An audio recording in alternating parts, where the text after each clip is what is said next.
پھر ایسا کوڑا لایا گیا جو سواری میں استعمال ہو چکا تھا، اس سے آپ نے ضرب لگوائی۔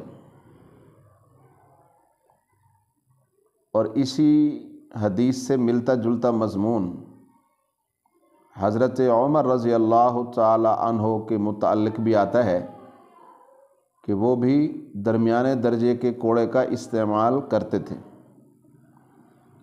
اور کوڑے میں گرہ نہ لگی ہو اور اس کی شاخیں اور چھانٹے نہ بنے ہوں، ایسا کوڑا استعمال کرنا بھی ممنوع ہے۔ اس سے ضرب کی شدت میں اضافہ ہوتا ہے، اور کوڑوں میں جو مار ہو وہ بھی اوسط درجے کی۔ حضرت عمر رضی اللہ تعالیٰ عنہ مارنے والے کو ہدایت کرتے تھے کہ اس طرح مارو کہ تمہارا بازو نہ اٹھنے پائے، اور اتنی قوت اور زور سے نہ مارو کہ بازو کو گھما کے اونچا کر کے اتنا اونچا کہ بغل بھی نظر آ جائے کوڑا مارنے والے کی، تو اس طرح سے نہ مارو، یعنی پوری طاقت سے ہاتھ کو کھینچ تان کر کوڑا نہ مارو۔ تمام فقہاء اس بات پر متفق ہیں کہ کوڑے کا مارنا اس طرح کا نہیں ہونا چاہیے کہ جس سے زخم پڑ جائے، اور ایک ہی جگہ نہیں مارنا چاہیے، ایک ہی جگہ نہیں مارنا چاہیے، جگہ بدل بدل کر مارنا چاہیے۔ تمام جسم پر ان کوڑوں کی مار کو گویا پھیلا دینا چاہیے،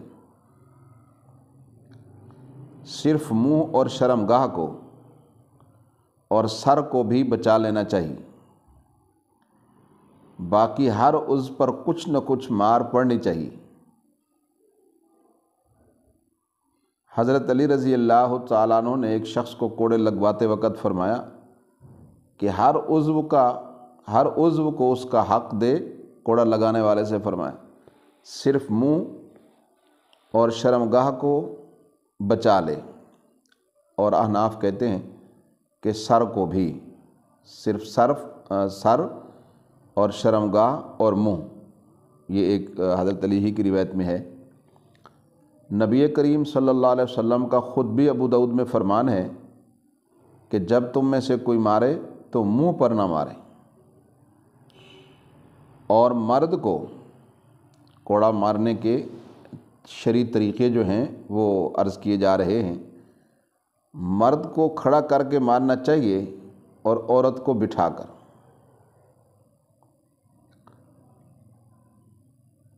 امام ابو حنیفہ رحمۃ اللہ علیہ کے زمانہ میں کوفہ کے قاضی ابن ابی لیلہ نے ایک عورت کو کھڑا کر کے کوڑے لگوائے، تو اس پر امام صاحب رحمۃ اللہ علیہ نے بڑی سخت گرفت کی اور اعلانیہ ان کے فیصلے کو غلط ٹھہرایا۔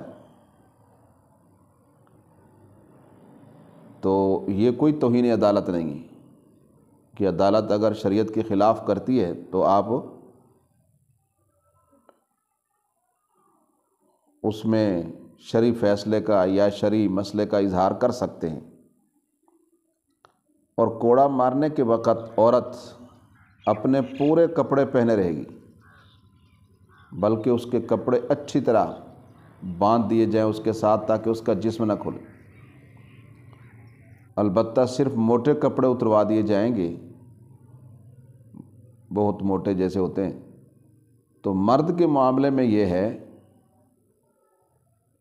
کہ اس کا جو عام لباس ہے وہ تو پہنا رہے، لیکن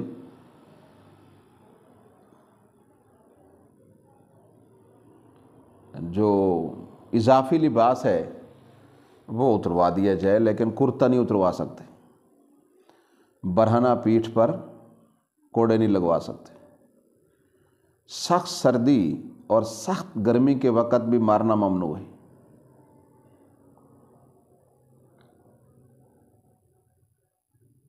سخت سردی میں دوپہر کا انتخاب کرے، اور گرمی میں ٹھنڈے وقت کا انتخاب کرے، نسبتاً جو ٹھنڈا وقت ہوتا ہے، اور باندھ کر مارنے کی بھی اجازت نہیں،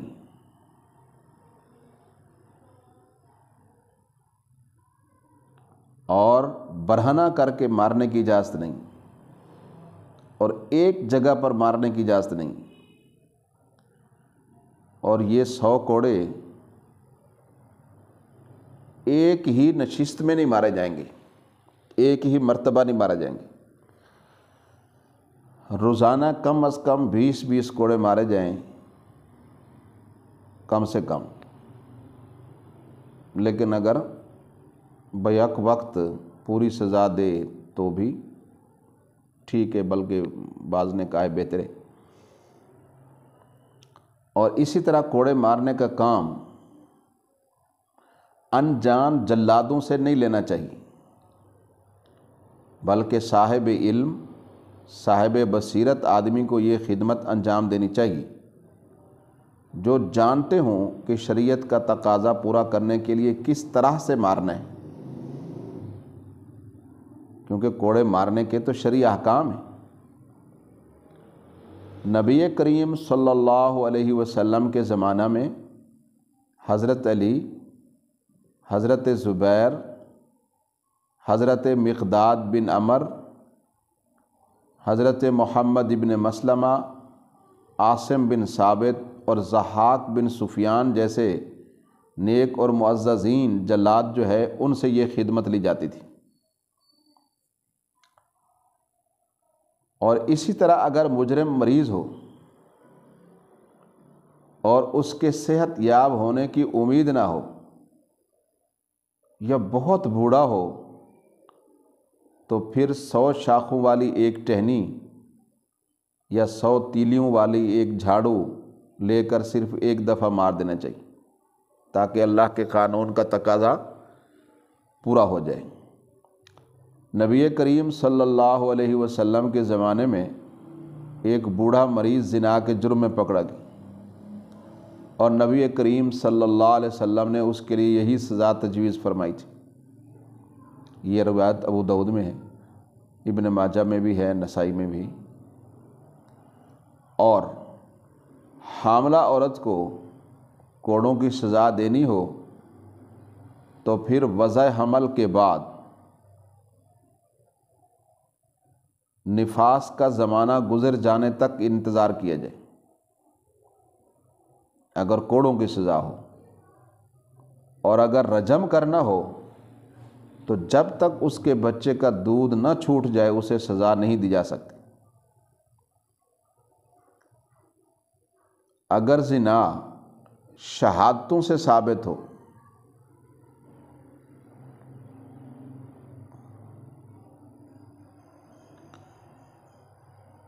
تو گواہ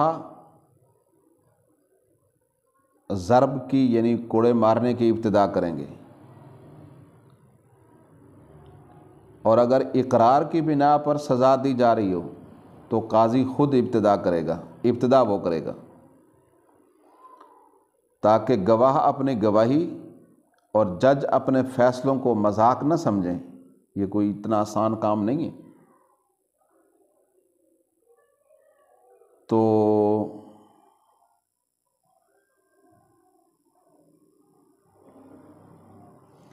حنفیہ کے نزدیک تو ایسا کرنا واجب ہے، کیونکہ حضرت علی کا یہی عمل ہے۔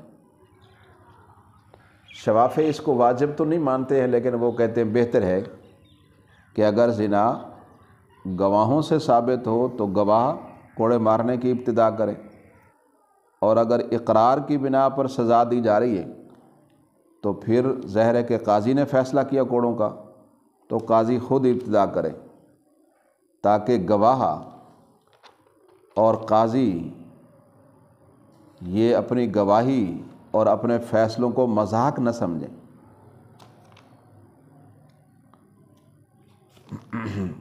احناف کے نزدیک یہ ایسا کرنا واجب ہے۔ کوڑوں کی سزا کی اس تفصیل کو آپ ملاحظہ فرمائیں، اور پھر ان لوگوں کے عقل پر ماتم کریں جو اسلام کی سزاؤں کو وحشیانہ کہتے ہیں۔ یہ صرف تنبیہ ہے، اب چمڑے تک اثر ہو، اس سے آگے نہ جائے اثر، اور یہ ڈاکٹر بتائے گا کہ اتنا زور سے ماریں گے تو گوشت کو تکلیف ہوگی، گوشت کو تو تکلیف ہی نہیں دینی، اس کا تو قیمہ ہی نہیں بنانا، صرف جلد تک ہو، جیسے چونڈی وڑتے نہیں، چٹکی نہیں مارتے۔ تو بہرحال یہ ساری تفصیلات ہیں، تو بڑا افسوس ہوتا ہے، ان لوگوں کی عقل پر ماتم کرنے کو دل کرتا ہے جو ان سزاؤں کو وحشیانہ قرار دیتے ہیں۔ مگر کوڑوں کی سزا جو انگریزوں کے ہاں ہے، یا اب جو مہذب دنیا میں دی جا رہی ہے جیلوں میں، موجودہ قانون کی روح سے ہے جی، صرف عدالت ہی نہیں بلکہ جیل کا ایک معمولی سپرڈنٹ بھی ایک قیدی کو حکم عدولی یا گستاخی کی غلطی میں، اور وہ جناب والا 30 تک جو ہے کوڑے مار دیتا ہے، بید مار دیتا ہے، اور یہ بید لگانے کے لیے، کوڑے مارنے کے لیے خاص آدمی تیار کیا جاتا ہے، اور وہ ہمیشہ اس کی مشق کرتا رہتا ہے، اور اس مقصد کے لیے وہ لکڑیاں، وہ بید بھی خاص طور پر بھگو کر تیار کیے جاتے ہیں تاکہ جسم کو چھری کی طرح کاٹ دیں اور قیمہ بنا دیں، اور مجرم کو ننگا کر کے ایک ہی جگہ پر مارا جاتا ہے اور باندھ دیا جاتا ہے تاکہ وہ تڑپ بھی نہ سکے۔ صرف بعض اوقات ایک پتلا سا کپڑا اس پر ڈال دیتے ہیں، لیکن وہ کہاں رہتا ہے، عموماً برہنہ کر کے مارتے ہیں، تو جلاد مارنے والا دور سے بھاگتا ہوا آتا ہے، پوری قوت سے مارتا ہے، ایک ہی ضرب سے انسان کا گوشت جو ہے وہ قیمہ بن جاتا ہے، اور بعض اوقات اتنا مارتے ہیں کہ ہڈیاں نظر آنے لگتی، اور اکثر ایسا ہوتا ہے کہ طاقتور سے طاقتور آدمی بھی پورے 30 بید کھانے سے پہلے ہی بے ہوش ہو جاتے ہیں، اور اس کے زخم بھرنے میں ایک عرصہ لگتا ہے پھر۔ تو اس مہذب سزا کو جو لوگ آج جیلوں میں خود نافذ کر رہے ہیں، وہ اپنے منہ سے کہتے ہیں خبیث کہ اسلام کی مقرر کی ہوئی سزائیں یہ وحشیانہ ہیں، تو بڑی حیرت ہوتی ہے۔ اور پھر یہ صرف ملزم کو سزا دیتے ہیں، ثابت شدہ مجرم کو بھی نہیں، تفتیش کے نام پر محض مشتبہ لوگوں کو تفتیش کی خاطر، خصوصاً سیاسی جرائم کے شبہات میں جو سیاسی کارکنوں کو تکلیفیں دی جاتی ہیں وہ کسی سے چھپی ہوئی نہیں۔ بہرحال تو اسلام نے تو کتنا نرم برتاؤ رکھا ہے اس حوالے سے۔ اسی طرح یہ بات بھی یاد رکھیں کہ رجم کی سزا میں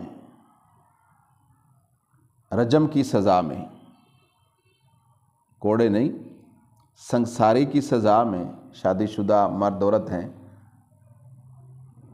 جب مجرم فوت ہو جائے تو پھر اس سے پوری طرح مسلمانوں جیسا معاملہ کیا جائے۔ وہ اس عمل سے کافر نہیں ہوا ہے، یہ گناہ ہے، بس ٹھیک ہے، وہ بھی پہلے توبہ کر لیتا تو بات ہی ختم ہو جاتی، لیکن اب چونکہ یہ مسئلہ آ گیا ہے، اقرار خود کیا ہے، گواہوں سے تو یہ ثابت نہیں ہو سکتا جتنا کوئی زور لگا لیں۔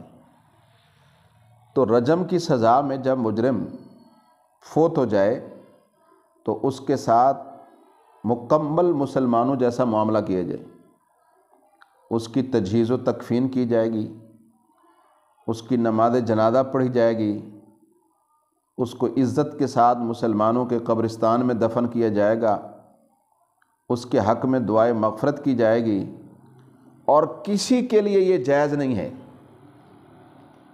کہ اس کا ذکر برائی کے ساتھ کرے، یہی کہ اللہ کا حکم، یہ نہ کہ کوڑے کھاتے ہوئے مر گئے، کہ اللہ کا حکم، اللہ کا حکم۔ تو کوئی اس کا برائی کے ساتھ ذکر نہ کرے۔ بخاری شریف میں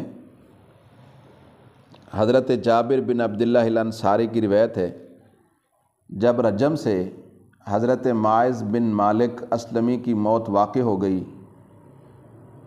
تو نبی کریم صلی اللہ علیہ وسلم کو اطلاع ہوئی تو آپ نے ان کو خیر سے یاد فرمایا کہ بہت اچھے آدمی تھے، بہت ایمان والے تھے، بہت اخلاص والے تھے، اور اس کی نماز جنازہ خود پڑھائی۔ مسلم شریف میں حضرت بریدہ کی روایت ہے، نبی کریم صلی اللہ علیہ وسلم نے ارشاد فرمایا، استغفروا لماعز بن مالک لقد تاب توبة لو قسمت بین امہ لوسعتہم۔ آپ نے فرمایا معاذ بن مالک کے حق میں دعائے مغفرت کرو،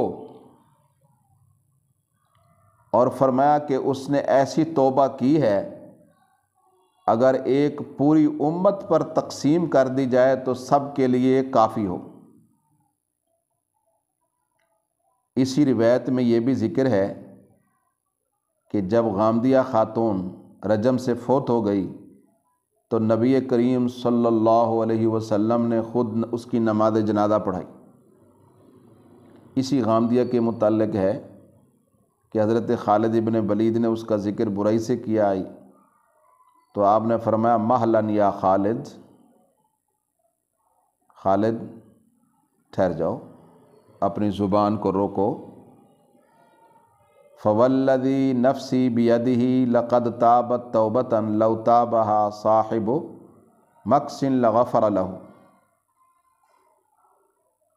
اس ذات کی قسم جس کے قبضہ قدرت میں مجھ محمد صلی اللہ علیہ وسلم کی جان ہے، اس اللہ کی نیک بندی نے ایسی توبہ کی کہ اگر ظالمانہ ٹیکس وصول کرنے والا بھی وہ توبہ کر لیتا تو بخش دیا جاتا۔ یہ روایت ابو داؤد میں، بخاری میں، مسلم کے اندر ہے، اور ابو داؤد میں حضرت ابو ہریرہ رضی اللہ تعالیٰ عنہ کی روایت ہے کہ حضرت معاذ کے واقعے کے بعد ایک دن نبی علیہ السلام راستے سے گزر رہے تھے تو آپ نے دو شخصوں کو حضرت معاذ کا ذکر برائی سے کرتے سنا۔ چند قدم آگے جا کر ایک گدھے کی لاش پر آپ کی نظر پڑی، نبی علیہ السلام ٹھہر گئے، ان دونوں آدمیوں سے کہا کہ ادھر آؤ۔ وہ آئے، فرمایا کھاؤ اس کو، کھاؤ گے اس کو؟ انہوں نے کہا نہیں، اس کو کون کھا سکتا ہے حضرت؟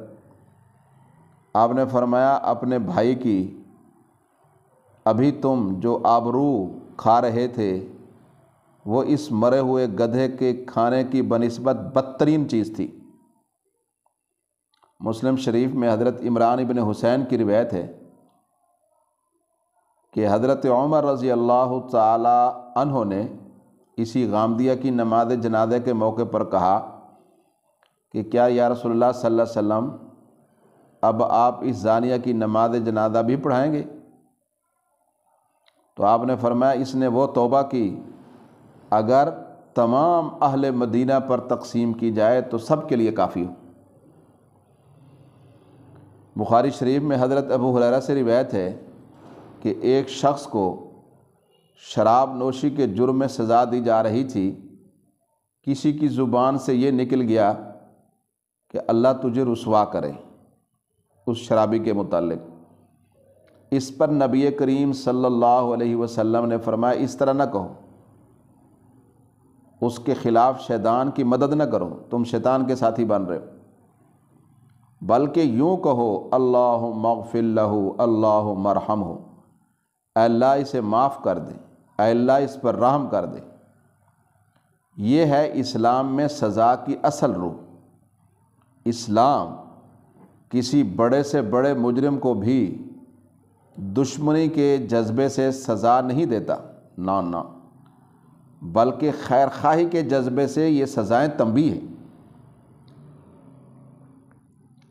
اور اسلام جب سزا دے دیتا ہے تو پھر بھی اسے رحمت، پیار، محبت، شفقت کی نگاہ سے دیکھتے ہیں۔ یہ کم ظرفی صرف موجودہ تہذیب نے پیدا کی ہے کہ حکومت کی فوج یا پولیس جسے مار دے، اور کوئی عدالتی تحقیقات جس کے مارنے کو جائز ٹھہرا دے، اس کے متعلق یہ تک گوارا نہیں کیا جاتا کہ کوئی اس کا جنازہ اٹھائے یا کسی کی زبان سے اس کا ذکر خیر سنا جائے۔ یہ اخلاقی جرات موجودہ تہذیب میں ڈھٹائی کا مہذب نام ہے گویا کہ۔ تو یہ ان کی اخلاقی جرات کا عالم ہے کہ دنیا کو تو رواداری کے واعظ سنائے جاتے ہیں، انسانی حقوق کی باتیں کی جاتی ہیں، لیکن حقیقت میں یہ لوگوں کو اتنا رسوا کرتے ہیں۔ اسی طرح یہ بات بھی تھوڑی سی ذہن نشین فرما لیں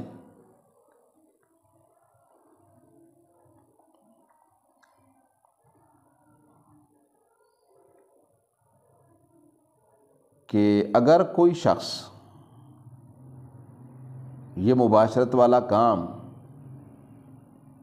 جانور سے کرے تو بعض علماء اس کو بھی زنا کے حکم میں شمار کرتے ہیں اور اس کے مرتکب کو حد زنا کا مستحق ٹھہراتے ہیں۔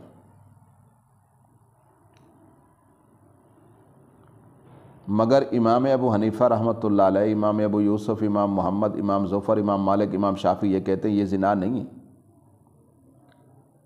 تو حد زنا کا یہ مستحق نہیں ہوگا، تعزیر یعنی سزا کا ہوگا۔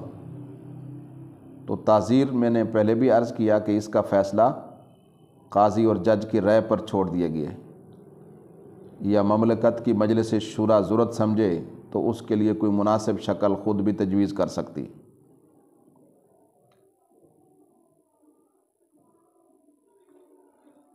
توجہ فرمائیں۔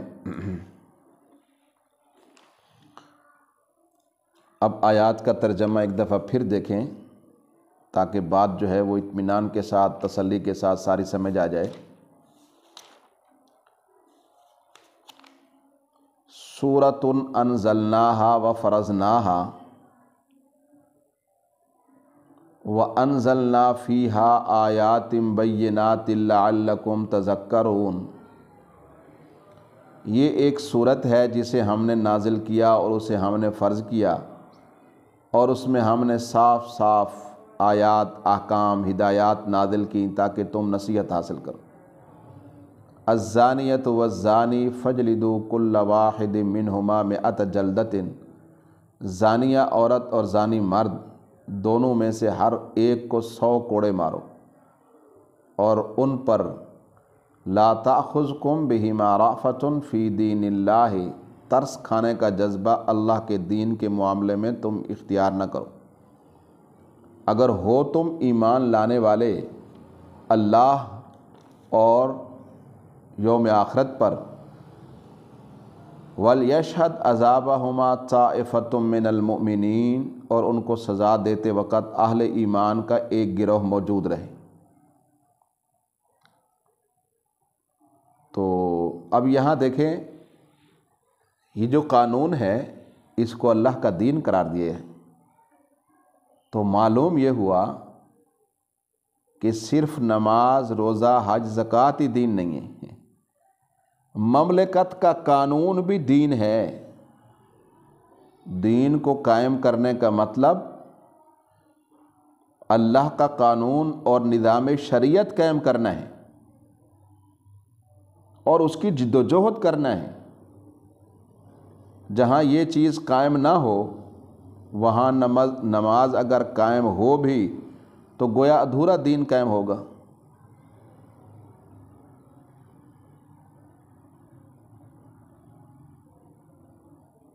تو جہاں اللہ کے دین کو رد کر کے، اللہ کے قانون کو ٹھکرا کر کوئی دوسرا قانون اختیار کیا جائے تو وہاں کچھ اور نہیں، خود اللہ کے دین کو سمجھے رد کر دیا گیا ہے۔ اور دوسری چیز جو اس آیت میں ہے کہ وہ اللہ کی تنبیہ کہ زانی اور زانیہ پر اللہ فرماتے ہیں میری تجویز کردہ سزا کے نافذ کرنے میں مجرم کے لیے رحم اور شفقت کا جذبہ یہ تمہارے ہاتھ نہ پکڑے۔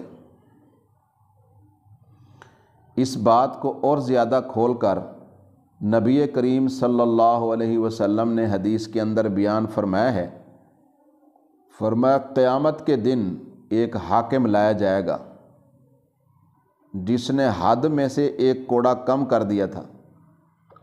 پوچھا جائے گا کہ یہ کام تم نے کیوں کیا؟ وہ کہے گا کہ اے اللہ، میں نے آپ کے بندوں پر رحم کھا کر ایک کوڑا کم کر دیا۔ تو اللہ فرمائیں گے اچھا تو بندوں کے حق میں مجھ سے زیادہ رحیم تھا؟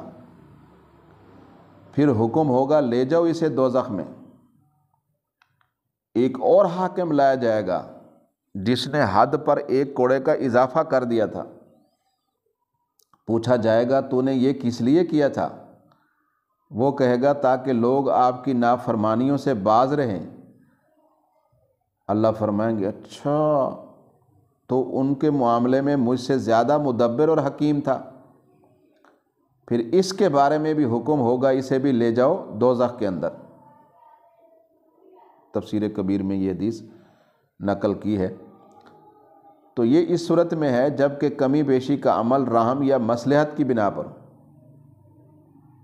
لیکن اگر کہیں احکام میں رد و بدل مجرموں کے مرتبے کی بنا پر ہونے لگے تو یہ تو اور زیادہ جرم ہے۔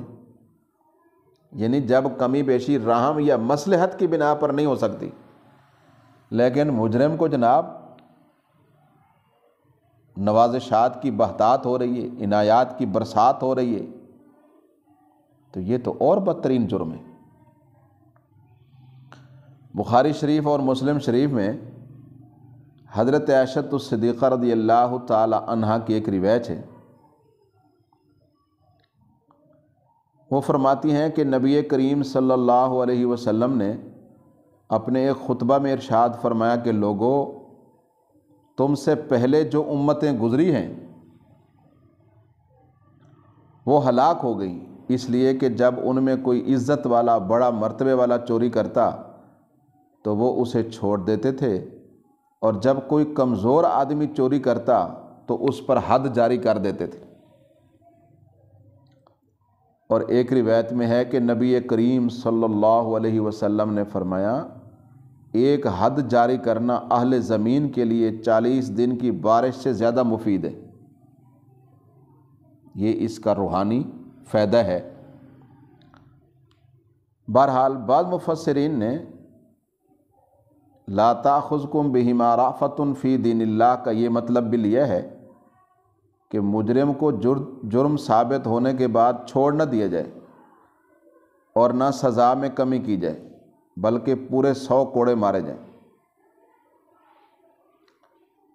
اور بعض علماء نے یہ کہا ہے کہ ہلکی مار نہ ماری جائے کہ جس کی کوئی تکلیف ہی مجرم محسوس نہ کرے۔ آیت کے الفاظ دونوں کو شامل ہیں۔ تو بہرحال زانی کو وہی سزا دی جائے جو اللہ نے تجویز فرمائی، اسے کسی اور سزا سے بھی نہ بدلا جائے۔ کوڑوں کے بجائے کوئی اور سزا دینا اگر رحم اور شفقت کی بنا پر ہو تو یہ بھی گناہ ہے۔ اگر اس خیال کی بنا پر ہو کہ کوڑوں کی سزا ایک وحشیانہ سزا، یہ تو کفر ہے جو ایک لمحے کے لیے بھی ایمان کے ساتھ تو ایک سینے میں جمع نہیں ہو سکتا کفر۔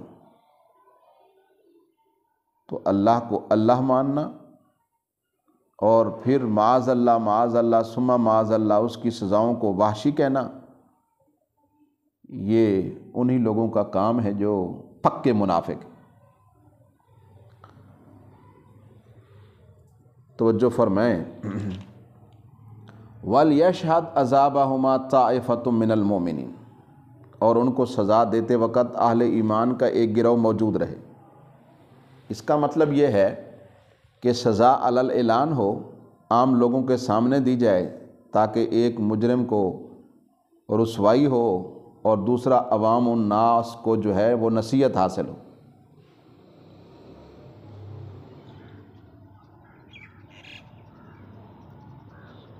تو پھر لوگ جو ہے وہ اس طرح کے جرم کی جرات نہ کر سکیں۔ اور اس میں عوام کے سامنے بھی یہ صورت آتی رہے گی کہ قاضی نے کیا فیصلہ کیا ہے۔ عوام بھی قاضی کے فیصلوں کو جانچنے پرکھنے میں خود مختار ہوگی کہ اس نے کوئی ڈنڈی تو نہیں ماری سزا دینے میں، رعایت برتنے میں، یا بے جا سختی کرنے میں، تو اس طرح کی جرت قاضی بھی نہیں کر سکے گا، حکومت بھی نہیں کر سکے گی۔ تو یہ وہ مقاصد ہیں کہ جن کی وجہ سے یہ فرمایا کہ علل اعلان ہو۔ اسلامی قانون میں سزا کے 3 مقصد ہیں۔ نمبر 1 یہ کہ مجرم سے اس زیادتی کا بدلہ لیا جائے اور اس کو برائی کا مزہ چکھایا جائے جو اس نے کسی دوسرے شخص یا معاشرے کے ساتھ کی۔ نمبر 2 کہ اسے دوبارہ جرم سے باز رکھا جائے۔ نمبر 3 اس کی سزا کو ایک عبرت بنایا جائے تاکہ معاشرے میں جو دوسرے لوگ یعنی برے رجحانات یا گندے میلانات رکھنے والے ہوں ان کی بھی دماغی طور پر اصلاح ہو جائے کہ وہ اس طرح کے کسی جرم کی آئندہ جرت نہ کریں، اگر کوئی کر چکا ہے تو توبہ کر لے۔